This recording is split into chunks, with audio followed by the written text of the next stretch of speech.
you kind of just touched on it where I was going to go to next in terms of injuries. Obviously, with the times that you've run some remarkable times in your career, but you have had many injuries. How have you mentally overcome those injuries when they occur? Especially, let's say, if you're going through a patch where you know, yes, I'm running really quick, and then you get injured. Yeah. Mentally, I think that's been something I've had to learn because when I first got injured, when I was having them back to back, like for instance, my first injury was it was actually coming into my senior year of college. I got hurt and I mean, I could have probably made the NCAA final that year.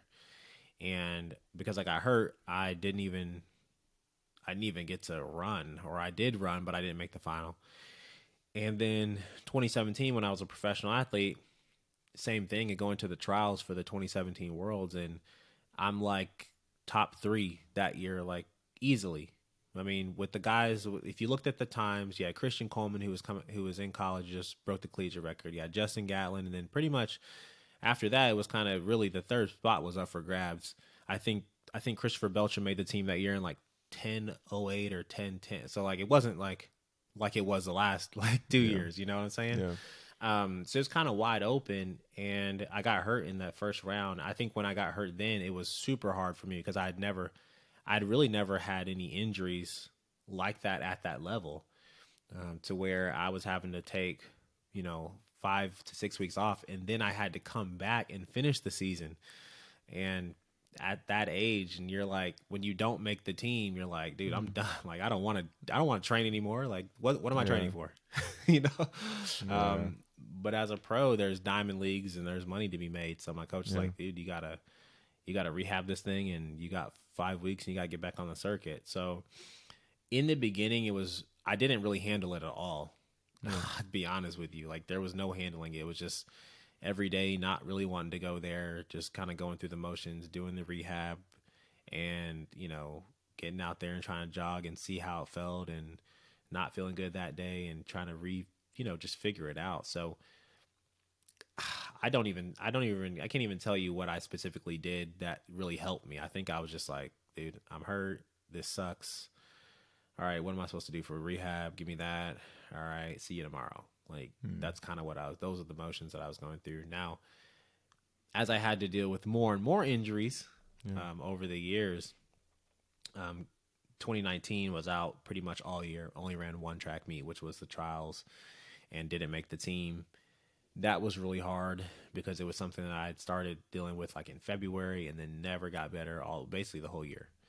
yeah, Um, and so for me, my faith is the biggest things when it comes to handling these things with injuries, because I had to realize that yes, I am a track and field athlete, but my purpose can't be wrapped in like it is wrapped in a part of track and field, but like my purpose isn't track and field. And I was struggling. I had a lot of identity issues, and I'm sure we're going to talk about obviously this is the total mental aspect of this, but I had a lot of identity issues, and because I had those identity issues, it was really hard for me to actually push through these injuries with a positive attitude.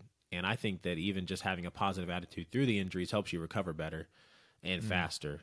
100%. Um, because if you don't, you're putting yourself in a place where you don't think you're going to get better, or you're down on yourself because you were running really fast, and it's like, dang, now Yeah, you just it's always constantly thinking about the bad things. And so my faith has really helped me over the years be able to conquer that, but also really understanding my identity and where I place my identity. That's truly what's helped me over the last couple years, really dealing with a lot of different injuries.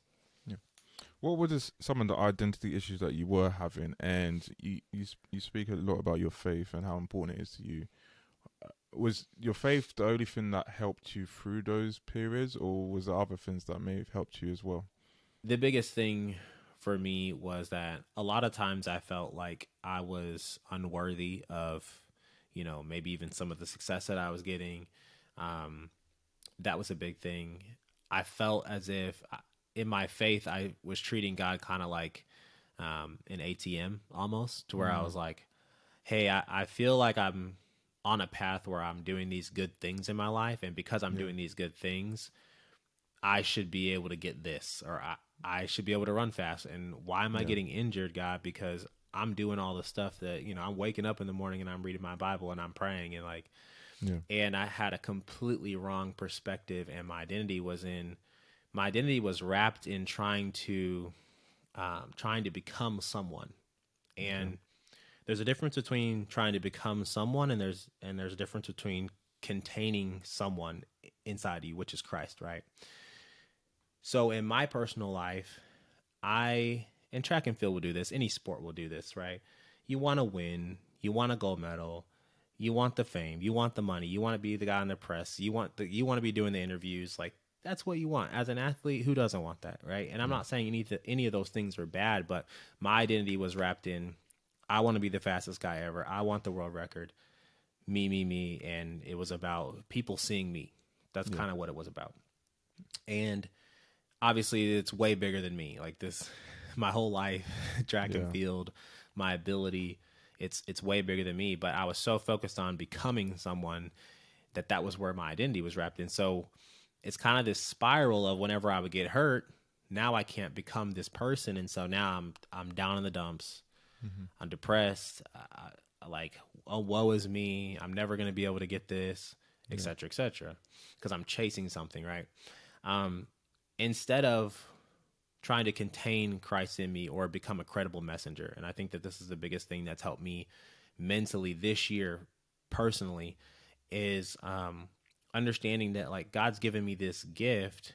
And no, track and field is not my purpose. It's a tool to be able to accomplish my purpose. Because the reality is that in 5 or 6 years, I'm not going to be running. Like I told my coach, once I run like 10-4 and I'm all out, I'm done. I'm not coming back. We are DONE done. As soon as you see me run that and the coach asks me and I'm not hurt, you know that I'm done. You're not going to see me anymore.